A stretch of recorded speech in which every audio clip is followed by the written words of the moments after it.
Sa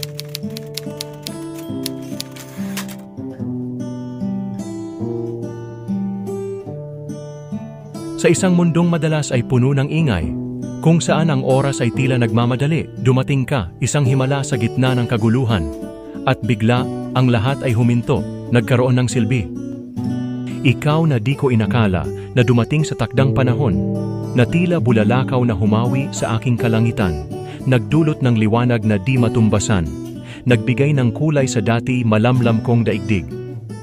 Bawat salita mo'y musika sa pandinig, bawat ngiti mo'y sinag na pumapawi sa dilim, parang panaginip na may halong pagdududa, ngunit pagising ko, ikaw pa rin ang nasa tabi ko, tunay at totoo. Pinuno mo ng saya ang mga silid ng aking puso, kung saan dati tanging anino at pangungulila ang nananahan. Ngayon, bawat araw ay puno ng sigla, bawat sandali ay may kahulugan, may bagong pag-asa. Sa iyong pagdating, natutunan kong muling mangarap, ang mga mata ko'y namulat sa mas maliwanag na bukas.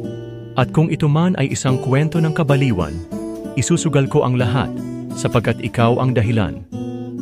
Ikaw ang pagbabago sa mundong dati ikay gulo, ang sagot sa mga tanong na matagal nang iniingatan. Ngayon alam ko na, sa piling mo'y may kaganapan, isang pagmamahal na di ko inasahan, ngunit laging inaasam.